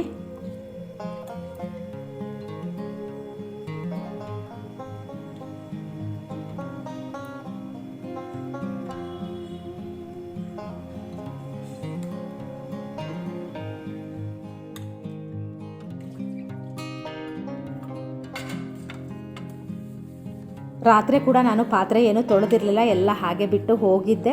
ಇವಾಗ ರೊಟ್ಟಿದು ಬಜ್ಜಿದು ಎಲ್ಲ ರೆಡಿ ಮಾಡಿ ಇಟ್ಕೊಂಡ್ರೆ ಶ್ರೇಯು ಎದ್ದ ತಕ್ಷಣ ತಿಂಡಿ ಕೇಳ್ತಾನಲ್ವ. ಹಾಗಾಗಿ ಅವನಿಗೆ ಅಂತ ಎಲ್ಲ ರೆಡಿ ಮಾಡಿ ಇಟ್ಕೊಂಡು ಇವಾಗ ಬಂದಿದ್ದೀನಿ ಪಾತ್ರೆ ತೊಳೆಯೋದಕ್ಕೆ. ನಮ್ಮ ಶ್ರೇಯು ಏನು ಗೊತ್ತಾ, ಕುತ್ತಿಗೆ ಮತ್ತು ಮುಖ ಎಲ್ಲ ತುಂಬ ಕಪ್ಪಾಗಿರೋದಕ್ಕೆ ಎಲೋವೆರಾನ ಕೊಯ್ಕೊಬಂದು ಅಲ್ಲಿ ಇಟ್ಕೊಂಡಿದ್ದಾನೆ. ಒಂದಿನ ಅದನ್ನು ಹಚ್ಕೊಂಡು ಸ್ನಾನ ಮಾಡಿದ್ದಾನೆ, ಇನ್ನೊಂದು ದಿನ ಯಾವಾಗ ಹಚ್ಕೊಂತಾನೋ ಗೊತ್ತಿಲ್ಲ. ಒಂದಿನ ಏನಂದರೆ ಇಷ್ಟೇ ದೊಡ್ಡದನ್ನ ಒಂದು ಇಡೀ ಮೈ ಕೈಗೆಲ್ಲ ಹಚ್ಕೊಂಡು ಸ್ನಾನ ಮಾಡ್ಕೊಂಡು ಬಂದಿದ್ದಾನೆ. ಶಿವಮೊಗ್ಗದಿಂದ ಏನೇನು ಸಣ್ಣ ಸಣ್ಣ ಶಾಪಿಂಗ್ ಮಾಡ್ಕೊಂಬಂದೇನೆ ಅದನ್ನು ಸ್ವಲ್ಪ ತೋರಿಸ್ತೀನಿ. ಅಮ್ಮಂಗೆ 3 ಪೆಟಿಕೋಟ್ ತೊಗೊಂಡೆ, ಅವರು ದಿನ ಹಾಕಕ್ಕೆ ಬೇಕು ಅಂದಿದ್ರು. ಅದಕ್ಕೆ ಇವತ್ತೆಲ್ಲ ಕುತ್ಕೊಂಡು ಇದಕ್ಕೆ ಸ್ಟಿಚ್ ಹಾಕಬೇಕು. ಹಾಗೆ ಒಂದು ನೈಟಿ ತೊಗೊಂಡೆ, 250 ರುಪೀಸ್ ಅಂತೆ. ಇದೇನೋ ಆಫರಲ್ಲಿತ್ತು ಅಂತ ಹೇಳಿದ್ರು, ಅದಕ್ಕೆ ಒಂದು ತೊಗೊಂಡೆ. ನೋಡೋಣ ಹೆಂಗೆ ಬರುತ್ತೆ ಅಂತ. ಅಕ್ಕಂಗೆಲ್ಲ ತೋರಿಸ್ತಾ ಇದ್ದಾನೆ. ಇದು ಬೆಡ್ಶೀಟ್ ನಾವು ಬೇಡ ಅಂತ, ಅಕ್ಕಂದೊಂದಿದೆ ಒಯ್ಯಿ ಅಂದರೆ ಬೇಡ ಅಂತ, ಇದೇ ಬೇಕು ಅಂತ ತೊಗೊಂಡಿದ್ದಾನೆ. ಇದು ಅಷ್ಟೇ ಬೆಡ್ ಸ್ಪ್ರೆಡ್ ಇದು ಅದೇ ಅಂಚೆಲ್ಲ ಹೊಲಿಬೇಕೀಗ, ಹೊಲಿದ್ಬಿಟ್ಟು ವಾಶ್ ಮಾಡಬೇಕು. ಪಿಲ್ಲೋ ಕವರು ಇದೆಲ್ಲ ಎಕ್ಸ್ಟ್ರಾ ತೊಗೊಂಡ್ವಿ ನಾವು, ಯಾಕಂದರೆ ಅಲ್ಲಿ ಜೊತೆಗಿರೋದು ನಂಗೆ ಅಷ್ಟು ಇಷ್ಟ ಆಗಲಿಲ್ಲ, ಒಂಥರ ಕಾಟನ್ ಥರ ಅನ್ನಿಸ್ತಿರ್ಲಿಲ್ಲ. ಇದು ಚೆನ್ನಾಗಿತ್ತು, ಹಾಗಾಗಿ 2 400 ರುಪೀಸ್ ಇದೆ, 2 ತೊಗೊಂಡ್ವಿ. Pillow cover extra 200 rupees 180 rupees ಏನೋ ಅಂತ. ಇದಕ್ಕೆ ನಂಗೆ ಅಷ್ಟು ನೆನಪಿಲ್ಲ. ಚೆನ್ನಾಗಿದೆ ಪಿಲ್ಲೋ ಕವರ್. ಇನ್ನೊಂದು ಸಲ ಹೋದಾಗ ನಾನು ತೊಗೋಬೇಕು ಅಂತ ಅನ್ನಿಸ್ತು ನನಗೆ. ಬರೀ ಪಿಲ್ಲೋ ಕವರ್ ಎಕ್ಸ್ಟ್ರಾ ಸಿಗುತ್ತೆ. ಚಿನ್ನಿಗೆ ನಾವು ಹಾಗೆ ಕೊಡಿಸಿದ್ವಿ. ಅಕ್ಕಂಗೆ ವಿಡಿಯೋ ಕಾಲ್ ಮಾಡಿ ಎಲ್ಲ ತೋರಿಸ್ತಾ ಇದ್ದಾನೆ. ನಾನು ಬೆಡ್ಶೀಟಿಗೆಲ್ಲ ಒಂಚೂರು ಇನ್ನೂ 8 ಕಾಲಾಗಿದೆ ಅಷ್ಟೇ, ನಾನು ರೊಟ್ಟಿ ಮಾಡಿಲ್ಲ, ಸ್ವಲ್ಪ ಅಲ್ಲ, ಅವ್ರು ಬಂದಮೇಲೆ ರೊಟ್ಟಿ ಮಾಡೋಣ ಅಂತ. ಬೆಡ್ಶೀಟ್ಗಳಿಗೆಲ್ಲ ಒಂಚೂರು ಹೊಲಿಗೆ ಹಾಕಿ ಇಡೋಣ ಅಂತ. ಅದು ಸಾರಿ, ಪಿಲ್ಲೋ ಕವರಿಗೆ ಬೆಡ್ಶೀಟ್ ಎಡ್ಜ್ ಕೂಡ ಹೊಲಿದಿಲ್ಲ, ಅದು ಹೊಲಿಯೋಣ ಅಂತ. ನಾವು ಚಿನ್ನಿಗೇನು ಗೊತ್ತಾ, ಬೆಡ್ಶೀಟನ್ನ ಇಷ್ಟು ಚೆನ್ನಾಗಿರೋದು ಕೊಡಿಸಿರ್ಲಿಲ್ಲ. ಹಾಸ್ಪಿಟ್ಲ್ಗಳಲ್ಲಿ ಇರುತ್ತೆ ಗೊತ್ತಾ, ನಿಮಗೆ ಗೊತ್ತಿರ್ಬೋದು, ಗ್ರೀನ್ ಕಲರ್ ಚೆಕ್ಸ್ ಇರುತ್ತೆ ಗೊತ್ತಾ, ಸೇಮ್ ಅದನ್ನೇ ಕೊಡಿಸಿದ್ವಿ. ಯಾಕಂದರೆ ಬೆಡ್ ಸಣ್ಣದಿದೆ. ಇವನಿಗೆ ಎಷ್ಟು ಹೇಳಿದ್ವಿ ಗೊತ್ತಾ, ಬೆಡ್ ಸಣ್ಣದಿದೆ ಮಗ, ಈ ಬೆಡ್ಶೀಟ್ ದೊಡ್ಡದಿದೆ, ಬಿಚ್ಚಿ ಮಾಡಿ ಎಲ್ಲ ತೋರಿಸಿದ್ರೂ ಅವನದು ರಗಳೆ. ಏನಪ್ಪ ಅಂದರೆ ನಂಗೆ ಅದೇ ಬೇಕು ಅಂತ ಹೇಳಿ ನಾವು ಎಷ್ಟು ಹೇಳಿದ್ರೂ ಇಲ್ಲ. ಇದು ಅಷ್ಟೇ, ಬೆಡ್ಶೀಟ್ಗಳು ಚಿನ್ನಿದಿತ್ತು. ಅವಳು ಹೋದ್ಸಲ ಜ್ಞಾನಸೋದಾಗ ಒಯ್ದಿದ್ದನ್ನ ಬಿಟ್ಟು ಹೋಗಿದ್ಲು, ಈ ಸಲ ಬೇರೆ ತೊಗೊಂಡು ಹೋಗಿದ್ಲು. ಅದು ಚೆನ್ನಾಗಿದೆ, ಏನೂ ಆಗಿಲ್ಲ. ಅದನ್ನು ಒಯ್ಯಿ ಅಂದರೆ ಅದು ಬೇಡ ಅಂತೆಲ್ಲ ಹೊಸದೇ ತೊಗೊಬಂದಿಯಾನೆ. ಅದೇ ಅಮ್ಮಂದೊಂದಷ್ಟು ಪೇಟಿಕೋಟಿಗೆ ಇದನ್ನು ನೈಟಿಗೆ ಎಲ್ಲ ಒಂಚೂರು ಹೊಲಿಗೆ ಹಾಕ್ತೀನಿ. ನೈಟಿ ಏನು ಗೊತ್ತಾ, ಇನ್ನೂ ಒಂದು ನೋಡಿದ್ದೆ, ಅದು ಚೆನ್ನಾಗಿತ್ತು, 350 ರುಪೀಸ್ದು. ನಮ್ಮನೆಯವ್ರು ನೀನು ಆಫರ್ ಅಂತೇಳಿ ಮಂಗ ಆಗಬೇಡ, ಒಂದು ತೊಗೊಂಡು ನೋಡು, ಚೆನ್ನಾಗಿ ಬಂದರೆ ಇನ್ನೊಂದು ಸಲ ಬಂದಾಗ ಯಾವಾಗಾರು ದುಡ್ಡು ಕೊಟ್ಟೇ ಒಯ್ಬೋದು ಅಂತ ಹೇಳಿದ್ರು. ಆಫರ್ ಎಂಥದ್ದೇನಪ್ಪ, ಅಷ್ಟೇ ಇರ್ಬೋದು ಅನಿಸುತ್ತೆ. ನನಗೇನದು ಇದು ಅನ್ನಿಸ್ಲಿಲ್ಲ. ಮತ್ತೇನು ಗೊತ್ತಾ, ಎಲ್ಲ ನೈಟ್ಗಳು ಎಲ್ಲ ದೊಡ್ಡದು, ಇದು ಅಷ್ಟೇ ತುಂಬ ದೊಡ್ಡ ಇದೆ. ಅವರಂದರೂ ಸ್ವಲ್ಪ ಸ್ಟಿಚ್ ಮಾಡ್ಕೊಳ್ಳಿ, ಚೆನ್ನಾಗಾಗುತ್ತೆ ಅಂತ ಹೇಳಿದ್ರು. ಅದೇ ಇವಾಗ ಇದಕ್ಕೆಲ್ಲ ಒಂಚೂರು ಹೊಲಿಗೆ ಹಾಕ್ತೀನಿ. ಇವಾಗ ನೋಡಿ, ಇದಕ್ಕೆ ಮ್ಯಾಚ್ ಆಗೋ ಥರನೇ ಸಿಕ್ತು. ಅದು ಇದಕ್ಕೊಂದು ನೋಡಿದೆ, ಸಿಗಲಿಲ್ಲ. ಹಂಗೆ 2 ಒಂದೇ ಆಗುತ್ತೆ ಅಂತ. ನಮ್ಮ ಮನೆಯವ್ರು ಏನು ಗೊತ್ತಾ, ಅವ್ರು ಏನು ತೊಗೊಳ್ಳಿ ಅನ್ನೋ ಲೀಸ್ಟ್ ಕಳಿಸಿದಾರೆ, ಅದನ್ನು ಬಿಟ್ಟು ಪಿಲ್ಲೋ ಕವರ್ 2 ಅಂತ ಹೇಳಿದ್ದಾರೆ. ನಮ್ಮನೆಯವ್ರು ಏನು ಮಾಡಿದ್ದಾರೆ, ಪಿಲ್ಲೋ 2 ತೊಗೊಬಂದಿದ್ದಾರೆ. ನಾನು ಪಿಲ್ಲೋ ಯಾಕೆ 2 ಅಂತ ಹೇಳ್ತೀನಿ, ಇಲ್ಲ ಅಪ್ಪ ಮಗನ ನಿನ್ನೆ ನನಗಂತೂ ಸಾಕಾಗಿ ಹೋಯಿತು, ಏನಾದ್ರು ಮಾಡ್ಕೊಳ್ಳಿ ಅಂತ ಸುಮ್ಮನಾದೆ ನಾನು. ಆಮೇಲೆ ಆ ಪೆನ್ನು ಅಷ್ಟೇ, ಶ್ರೇಯು ಅವನಿಗೆ ಗೊತ್ತಿಲ್ಲ, ಅದನ್ನು ತೊಗೊಬಂದ್ಯಾನೆ. ಇವತ್ತು ಅದೇ ಹೋಗ್ತಾರಲ್ಲ ಶಿವಮೊಗ್ಗ, ಒಂಚೂರು ಅದನ್ನು ಎಕ್ಸ್ಚೇಂಜ್ ಮಾಡಿರಿ ಅಂತ ಹೇಳಿದ್ದೀನಿ, ಗೊತ್ತಿಲ್ಲ. ಈಗ ನಾನು 10 ಸಲ ಹೇಳ್ಬೇಕು, ತಿಂಡಿ ಬಂದು ಕೂತ್ಕೊಂಡ ಕಿರಿಕಿರಿ ಮಾಡಿದ್ರೆ ಅದನ್ನು ಒಯ್ತಾರೆ. ನಾನು ಹಿಂಗೆ ಮಾತಾಡ್ತಾ ಕೂತ್ಕೊಂಡ್ರೆ ನನ್ನ ಕೆಲಸ ಆಗೋದಿಲ್ಲ. ಇದೆಷ್ಟೆಲ್ಲ ಕೆಲಸ ಮುಗಿಸ್ಕೊತೀನಿ ಬೇಗ. ನಮ್ಮನೆಯವ್ರು ಊಟಕ್ಕೆ ಮನೆಗೆ ಬರ್ತಾರಂತೆ, ತುಂಬ ಏನು ಕೆಲಸ ಇಲ್ಲಂತೆ, 1-1.5 ಗಂಟೆ ಕೆಲಸ ಅಂತೆ. ಹಾಗಾಗಿ ಊಟಕ್ಕೆ ಬರ್ತೀನಿ ಅಂತ ಹೇಳಿದ್ದಾರೆ. ಸಾರಿ ಏನು ಮಾಡೋದು ಏನೂ ಗೊತ್ತಿಲ್ಲ, ಇಡೀ ಮನೆ ಹಳ್ಕೊಂಡು ಕೂತ್ಕೊಂಡಿದ್ದೀನಿ. ಅದೇ ಎಲ್ಲ ಒಂದೊಂದೇ ಕ್ಲೀನ್ ಮಾಡ್ತಾ ಇದ್ದೀನಿ. ಡೈನಿಂಗ್ ಟೇಬಲ್ ಕ್ಲೀನ್ ಮಾಡಿಲ್ಲ, ಅದು ನಮ್ಮನೆಯವ್ರು ಬಂದಮೇಲೆ ಸಕ್ಕರೆ ಎಲ್ಲ ಮೇಲೆ ಹಾಕಿ ಕೊಡಬೇಕು. ನಮ್ಮ ಶ್ರೇಯು ಅದೇನಾದರೂ ಬೇಡ ಅಂದರೆ ನಾಗಿನಿ ಡ್ಯಾನ್ಸ್ ಮಾಡ್ತಾ ಇದ್ದ ಅಲ್ಲಿ, ಅಂದರೆ ಹತ್ತು ಕರೆದು ಮಾಡೋದು. ನಾಗಿನಿ ಡ್ಯಾನ್ಸ್ ಅಂದರೆ ಹಿಂದಿನ ಮಕ್ಕಳೆಲ್ಲ ಮಾಡ್ತಾಯಿದ್ರು ಗೊತ್ತಾ, ನಮಗೇನಾದ್ರು ಕೊಡಿಸಿಲ್ಲ ಅಂದರೆ ನೆಲ ಮೇಲೆ ಬಿದ್ದು ಒಳ್ಳಾಡೋದು, ಅದಕ್ಕೆ ನಾಗಿನಿ ಡ್ಯಾನ್ಸ್ ಅಂತ ಹೇಳೋದು ನಾನು. ನಮ್ಮ ಶ್ರೇಯು ನಿನ್ನೆ ಹಾಗೆ ಮಾಡ್ತಾ ಇದ್ದ. ಅಷ್ಟು ಸಿಟ್ಟು ಮಾಡಿಕೊಂಡು ಎಲ್ಲೆಲ್ಲೋ ಹೋಗಿ ನಿಂತ್ಕೊಳ್ಳೋದು. ಆಮೇಲೆ ನಾವು ಹುಡ್ಕೊಂಡು ಬಂದು, ಬಾ ಮರಿಯ ನಿಂಗೆ ಏನು ಬೇಕೋ ಅದನ್ನೇ ತಗೋ ಅಂತ ಹೇಳೋದು. ಯಪ್ಪ, ಈ ಮಕ್ಕಳು ನಿಜವಾಗ್ಲೂ ಹೇಳ್ತೀನಿ ಸಾಕಾದಂಗೆ ಆಗಿದೆ. ಅವನಿಗೆ ಹಾಸ್ಟೆಲಿಗೆ ಹೋಗೋ ಹುಮ್ಮಸ್ಸಲ್ಲಿದ್ದಾನೆ, ಅಲ್ಲಿ ಹೋದ್ಮೇಲೆ ಏನಾಗುತ್ತೆ ಅನ್ನೋದು ನನಗಂತೂ ನಿಜವಾಗ್ಲೂ ಗೊತ್ತಿಲ್ಲ. ಇವನ್ನೆಲ್ಲ ಹೆಂಗೆ ಇಟ್ಕೊಂತಾನೋ ಏನೋ ದೇವ್ರಿಗೊಂದೇ ಗೊತ್ತು. ಇಷ್ಟೆಲ್ಲ ವೈಟ್ ಕಲರ್ದು ತಗೊಂಡ್ರೆ ಅಲ್ಲಿ ಮೇಂಟೈನ್ ಮಾಡೋಕ್ಕಾಗುತ್ತಾ ಇವನಿಗೆ? ಏನಿಲ್ಲ, ಪ್ರತಿ ಸಲ ಬಂದಾಗ ಇನ್ನು ಹೊಸದೇ ಕೊಟ್ಟು ಕಳ್ಸೋದೋ ಏನೋ ನನಗೂ ಗೊತ್ತಿಲ್ಲ. ನೋಡೋಣ ಎಕ್ಸ್ಪೀರಿಯೆನ್ಸ್ ಹೇಗಿರುತ್ತೆ ಅಂತ. ನೀವು ಹೆಂಗಿದ್ರು ನನ್ನ ಜೊತೆಗೆ ಇರ್ತೀರಾ, ಎಲ್ಲದನ್ನು ತೋರಿಸ್ತೀನಿ ನಿಮಗೆ.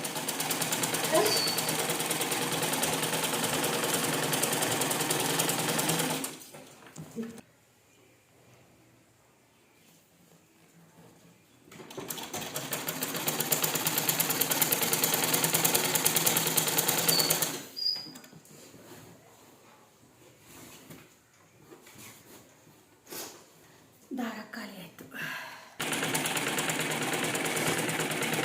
ನೋಡಿ ಹಾಸ್ಟೆಲ್ಗೆ ಮಕ್ಕಳನ್ನ ಸೇರಿಸ್ಬೇಕಿದ್ರೆ ಎಷ್ಟೊಂದು ಕೆಲಸಗಳಿರುತ್ತೆ ಅಂತ ಹೇಳಿ ಇದೆಲ್ಲ ಕೆಲಸಗಳೇನು ಗೊತ್ತಾ, ಆಮೇಲೆ ಮಾಡೋಣ ಅಂದರೆ ಮಾಡೋಕ್ಕೆ ಆಗೋದಿಲ್ಲ. ಇವತ್ತು ಇದನ್ನು ಹೊಲಿದ್ಬಿಟ್ಟು ನೀರಿಗೆ ಹಾಕಿ ಒಂದು 2 ದಿನ ಅದ್ದಿ ಒಣಗಿಸ್ದೆ, ಆ ಗಂಜಿ ಏನಾದರೂ ಇದ್ದರೆ ಹೋಗಲಿ ಅಂತ. ಹಾಗೆಯೇ ಅಮ್ಮನ ಪೇಟಿಕೋಟ್ ಕೂಡ ಸುತ್ತ ಹೊಲಿದೆ, ಆದರೆ ಅವರಿಗೆ ಲಾಡಿ ಹೊಲಿದು ಕೊಡಬೇಕಿತ್ತು. ಆ ಲಾಡಿ ಬರೋದಿಲ್ಲ ಅಲ್ಲ, ಲಾಡಿ ಮಾತ್ರ ಹೊಲಿಯೋಕ್ಕೆ ನಂಗೆ ಇವತ್ತು ಆಗಲೇ ಇಲ್ಲ.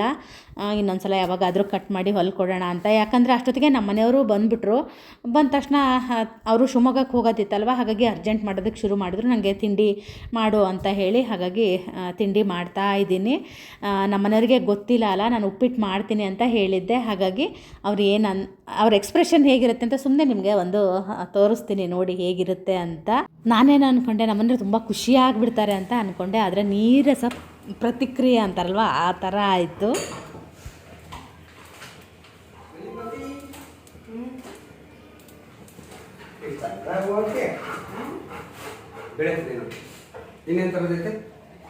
ನಾನೇನು ಗೊತ್ತಾ, ನನ್ನ ಮನೆಯವರು ರೊಟ್ಟಿ ಯಾಕೆ ಮಾಡಿದೆ ಅಥವಾ ಖುಷಿ ಪಡ್ತಾರೆ ಅಂದ್ಕೊಂಡ್ರೆ ನೋಡಿ ಈ ಥರ. ನಾನೇನೋ ಎಕ್ಸ್ಪೆಕ್ಟ್ ಮಾಡಿದ್ದೆ, ಅದು ರಿಯಾಲಿಟಿನೇ ಬೇರೆ ಥರ ಇತ್ತು. ನಿಮ್ಮ ಮನೆಗಳಲ್ಲೂ ಹಾಗೆ ಆಗುತ್ತಾ ಅಂತ ಕಮೆಂಟಲ್ಲಿ ತಿಳಿಸಿ. ಸಕ್ಕರೆ ತಂದಿದ್ದೆ ಅಲ್ಲ, ಸಕ್ಕರೆನೆಲ್ಲ ಡಬ್ಬಕ್ಕೆ ಹಾಕೋಣ ಅಂತ ಹಾಕ್ತಾ ಇದ್ದೀವಿ. ಇದಿಷ್ಟು ಸಕ್ಕರೆ ನಮಗೆ ವರ್ಷಕ್ಕಾಗಷ್ಟು ಆಗುತ್ತೆ, ಯಾಕಂದರೆ ನಾನು ಸ್ವೀಟ್ ಮಾಡೋದು ಕಮ್ಮಿ, ನಾನು ಟೀ ಕುಡಿಬೇಕಿದ್ರೆ ಹಾಕೊಳ್ಳೋದು ಬ್ರೌನ್ ಶುಗರ್. ಆದ್ದರಿಂದ ಇಷ್ಟು 5 ತಿಂಗಳಿಗೆ ಆಗುತ್ತೆ, ಅಲ್ಲ 1 ವರ್ಷಕ್ಕಾಗುತ್ತೆ. ಅದರಲ್ಲಿ 1 kg ಇಟ್ಟೆ, ಅಮ್ಮಂಗಾರು ಒಯ್ದು ಕೊಡೋಣ ಅಂತ ಹೇಳಿ. ನಾನು ಆಗಲೇ ಬಟ್ಟೆ ವಾಶ್ ಮಾಡಿದೆ ಅಲ್ಲ, ಅದನ್ನು ನಾನು ಹಿಂಡಿರಲಿಲ್ಲ, ಹಾಗೆ ಇಲ್ಲೇ ಇಟ್ಟು ಹೋಗಿದ್ದೆ. ಕಂಫರ್ಟ್ ಬೇರೆ ಖಾಲಿಯಾಗಿತ್ತು, ಹಾಗಾಗಿ ನಮ್ಮನೆಯವರಿಗೆ ಕಂಫರ್ಟ್ ಕೂಡ ತರಕ್ಕೆ ಹೇಳಿದ್ದೆ. ಅವರು ಇವತ್ತು ಈಗ ತಂದಿದ್ದಾರೆ. ಮತ್ತು ಶ್ರೇಯುದು ಬೆಡ್ಶೀಟ್ಗಳೆಲ್ಲ ಸ್ಟಿಚ್ ಮಾಡಿದ್ದೆ ಅಲ್ಲ, ಅದನ್ನು ಇವಾಗ ನೆನೆಸ್ತಾ ಇದ್ದೀನಿ. ಇದಕ್ಕೆ ಕಾಟನ್ ಬೆಡ್ಶೀಟ್ ಏನಾದರೂ ಕಲರ್ ಹೋಗುತ್ತಾ ಅಂತ 2 ಸಪ್ರೇಟಾಗಿ ನೆನೆಸಿದೆ, ಆದರೆ ಒಂಚೂರು ಕಲರ್ ಹೋಗಿಲ್ಲ. ಚೂರು ಕಲ್ಲುಪ್ಪಿರುತ್ತಲ್ವ, ಅದನ್ನು ಹಾಕಿ ನೆನೆಸೋದ್ರಿಂದ ಕಲರ್ ಏನಾದರೂ ಬಿಟ್ಟರೆ ಅದು ಕಲರ್ ಬಿಡಲ್ಲ ಅಂತ ಹೇಳ್ತಾರೆ. ನೋಡಿ, ಕಾಟನ್ ಬಟ್ಟೆಗಳನ್ನ ಯಾವಾಗಲೂ ಫಸ್ಟ್ ಟೈಮ್ ನೀವೇನಾದರೂ ಬಣ್ಣದ ಬಟ್ಟೆಗಳು ಆ ಥರ ವಾಶ್ ಮಾಡೋದಿದ್ರೆ ಚೂರು ಕಲ್ಲುಪ್ಪನ್ನ ಹಾಕಿ, ನಾನು ಕೂಡ ಹಾಕಿದ್ದೀನಿ. ನಾನು ಅದೇ 2 ಸಪ್ರೇಟಾಗಿ ನೆನೆಸ್ದೆ, ಒಂಚೂರು ಕಲರ್ ಹೋಗಿಲ್ಲ, ತುಂಬ ಚೆನ್ನಾಗಿದೆ. ಹರೀಶಲ್ಲಿ ಯಾರಾದರೂ ಶಿವಮೊಗ್ಗದಲ್ಲಿದ್ದರೆ ಖಂಡಿತ ತೊಗೊಳ್ಳಿ, ಬೆಡ್ಶೀಟೆಲ್ಲ ತುಂಬ ಚೆನ್ನಾಗಿ ಇರುತ್ತೆ. ಕಂಫರ್ಟ್ ಖಾಲಿಯಾಗಿತ್ತಲ್ಲ, ಹಾಗಾಗೇ ನಾನು ಶ್ರೇಯು ಬೆಡ್ಶೀಟೆಲ್ಲ ನೆನೆಸಿರಲಿಲ್ಲ. ನಮ್ಮನೆಯವ್ರು ತಂದ ಮೇಲೆ ನೆನೆಸೋಣ ಅಂತ ಹೇಳಿ. ನಮ್ಮನೆಯವರು ಮಸೂರು ದಾಲ್ ತಂದು ಕೂಡ ತುಂಬ ದಿನ ಆಗಿದೆ, ನಾನು ಒಣಗ್ಸೋಕ್ಕೆ ಆಗಿಲ್ಲ. ಹಾಗೆಯೇ ತೊಗರಿಬೇಳೆ ಕೂಡ ತೊಗೊಬಂದಿದ್ದಾರೆ, ಅದಾದಾಗ 5-5 kg ಅಷ್ಟು ತೊಗೊಬರ್ತಾರೆ. ಇದೆಲ್ಲದನ್ನು ಒಣಗಿಸ್ಬೇಕು, ಅದು ಯಾವಾಗ ಒಣಗಿಸ್ತೀನೋ ಏನೋ ಗೊತ್ತಿಲ್ಲ. ನಾನು ಬರೀ ಕಂಫರ್ಟ್ ತರೋದಕ್ಕೆ ಹೇಳಿದ್ದೆ, ಅವರು ಹಾಗೆಯೇ ಬೇಳೆ ಕೂಡ ತೊಗೊಂಡು ಬಂದಿದ್ದರು. ಟೈಮ್ ನೋಡ್ಬೋದು 10:15 ಆಗಿದೆ. ನಾನು ಆವಾಗ ದಿವಾನ ತೋರಿಸಿದ್ದೆ ಅಲ್ಲ, ಎಷ್ಟು ಚೆನ್ನಾಗಿತ್ತು. ಇವಾಗ ನೋಡಿ ದಿವಾನದ ಕತೆ ಹೇಗಾಗಿದೆ ಅಂತ. ನಾ ವಿಡಿಯೋ ಮಾಡ್ತೀನಿ ಅಂದರೆ ಅವನಿಗೆ ಸಿಟ್ಟು ಬಂದುಬಿಡುತ್ತೆ. ನನಗೆ ಎಷ್ಟು ಸಿಟ್ಟು ಬರಬಾರ್ದು ಅಲ್ವಾ, ಅಷ್ಟು ಸಲ ಕ್ಲೀನ್ ಮಾಡಿದ್ರು ಹಾಗೆ ಮಾಡಿದ್ರೆ. ನಮ್ಮನೆಯವರು ಕೂಡ ಶಿವಮೊಗ್ಗ ಹೋದರು, ಅವರು ಊಟಕ್ಕೆ ಬರಲ್ಲ ಅಂತ ಹೇಳಿ ಹೋದರು. ಮಜ್ಜಿಗೆ ಕಡ್ದಿದ್ದೆ, ನಾನು ಮಜ್ಜಿಗೆ ಸಾರು ಏನಾದರೂ ಮಾಡೋಣ ಅಂತ ಹೇಳಿ. ನಮ್ಮನೆಯವ್ರು ಬರಲ್ಲ ಅಂದ್ರಲ್ವ, ಮತ್ತು ಎಂತಕ್ಕೆ ಅಂತೇಳಿ ಅಡುಗೆ ಏನೂ ಮಾಡಲಿಲ್ಲ. ರೊಟ್ಟಿ ಕೂಡ 2 ಉಳಿದಿತ್ತು. ಶ್ರೇಯುಗೆ ಬಜ್ಜಿ ಕೂಡ ಇದೆ, ಅವ್ನು ರೊಟ್ಟಿ ತಿಂತಾನೆ. ಹಾಗೆಯೇ ನೆನ್ನೆ ಪುಳಿಯೋಗರೆ ಗೊಜ್ಜು ಕೂಡ ಸ್ವಲ್ಪ ಇದೆ, ಅದಷ್ಟು ಸಾಕಾಗೋದಿಲ್ಲ. ಹಾಗಾಗಿ ಪುಳಿಯೋಗರೆ ತಂದು ಕೊಡಿ ಅಂತ ಹೇಳಿದ್ದೆ ನಮ್ಮನೆಯವರಿಗೆ, ತಂದು ಕೊಟ್ಟು ಹೋಗ್ತೀನಿ ಅಂತ ಹೇಳಿದರು. ಈಗ ಇವನ್ನೆಲ್ಲ ಒಂದು ಕಡೆ ಹದ್ದು ಬದಿ ಮಾಡಿ ಕಸ ಹೊಡ್ಕೊಂಡು ನೆಲ ಒರೆಸ್ಕೊತೀನಿ. ಇನ್ನೇನು ಮಧ್ಯಾಹ್ನ ಅನ್ನ ಒಂದು ಮಾಡಿಕೊಂಡು ನಾನು ನನ್ನ ಮಗ ಇಬ್ಬರೇ ಮಜ್ಜಿಗೆ ಕಡ್ದಿದ್ದೀನಲ್ಲ, ಅದಕ್ಕೊಂಚೂರು ಮಜ್ಜಿಗೆ ಹದ್ದು ಮಾಡ್ಕೊಳ್ಳೋಣ ಅಂತ ಅಂದ್ಕೊಂಡಿದ್ದೀನಿ. ಇನ್ನೂ ಮನಸ್ಸಲ್ಲೆಲ್ಲ ಅಂದ್ಕೊಂಡಿದ್ದೀನಿ, ಅದು ಕಾರ್ಯರೂಪಕ್ಕೆ ಬರುತ್ತೋ ಇಲ್ವೋ ಅನ್ನೋದು ಗೊತ್ತಿಲ್ಲ. ಯಾಕಂದರೆ ಯಜಮಾನ್ರು ಮನೇಲಿಲ್ಲ ಅಂದರೆ ನಂಗೆ ಅಡುಗೆ ಮನೆಗೆ ಹೋಗೋಕ್ಕೇ ಬೇಜಾರಾಗುತ್ತೆ. ಅವರಿದ್ದರೆ ನಾನು ಒಂದು ಸ್ವಲ್ಪ ವೆರೈಟಿ ಅಡುಗೆನ ಮಾಡ್ತೀನಿ. ಅವರಿಲ್ಲ ಅಂದರೆ ಮೊಸರು ಅನ್ನ ಏನಿರುತ್ತೋ ಅದು ಹಾಕ್ಕೊಂಡು ಊಟ ಮಾಡೋದು. ಈ ಬುಟ್ಟಿ ಎಷ್ಟು ಚೆನ್ನಾಗಿದೆ ಅಲ್ಲ, ಅಮ್ಮ ನನಗೆ ಕೊಟ್ಟಿದ್ದು. ನನ್ನ ಮಗ ಪುಳಿಯೋಗರೆ ಖಾರ ಕೂಡ ತೊಗೊಬಂದ. ಅವರು ಊರಲ್ಲಿ ಬುಟ್ಟಿ ಎಲ್ಲ ತೊಗೊಂಡಿದ್ರಂತೆ, ಆ ಬುಟ್ಟಿನ ಫ್ರೀಯಾಗಿ ಕೊಟ್ಟಿದ್ರಂತೆ. ಅದು ಕೊಟ್ಟೆ ನಂಗೆ ಒಂದು 10 ವರ್ಷ ಆಯಿತು, ಅದನ್ನು ನಾನು ಯೂಸೇ ಮಾಡ್ತಿರ್ಲಿಲ್ಲ. ಶೆಡ್ಡಲ್ಲಿತ್ತು, ಇವತ್ತು ಹೋಗಿ ತೊಗೊಬಂದಿದ್ದೀನಿ. ಚೆನ್ನಾಗಿ ಕಾಣುತ್ತೆ ಅಲ್ವಾ, ಹಾಗಾಗಿ ಅದಕ್ಕೆ ನಾನು ಮೆಂತೆ ಮತ್ತು ಪೇಪರ್ ಹಚ್ಚೋಣ ಅಂತ ಅಂದ್ಕೊಂಡಿದ್ದೀನಿ. ಆವಾಗ ಪುಳಿಯೋಗರೆಗೆ 10 ರೂಪಾಯಿ ಇತ್ತು, ಇವಾಗ 12 ರೂಪಾಯಿ ಆಗಿದೆಯಂತೆ. ನನ್ನ ಮಗನ ಹತ್ರ ದುಡ್ಡು ಕೊಟ್ಟು ಹೋಗಿದ್ರಂತ ನಮ್ಮ ಮನೆಯವರು. ಶ್ರೇಯು ತೊಗೊಬಂದ. ಇದು ಮಧ್ಯಾಹ್ನ ಸ್ನಾನ ಎಲ್ಲ ಆಯಿತು, ಕೆಲಸ ಕೂಡ ಎಲ್ಲ ಆಯಿತು. ಹಾಗೆಯೇ ನನ್ನ ಮಗ ನಾನು ಈಗ ಊಟ ಮಾಡ್ತಾಯಿದ್ದೀವಿ. ಸ್ವಲ್ಪ ಪುಳಿಯೋಗರೆ ಮಾಡಿದ್ದೆ, ಸೌತೆಕಾಯಿ ಹಾಗೆ ಮಾವಿನ ಹಣ್ಣು, ಮಜ್ಜಿಗೆ. ವ್ಲಾಗ್ನ ಕೂಡ ಇಲ್ಲಿಗೆ ಮುಗಿಸ್ತಾ ಇದ್ದೀನಿ.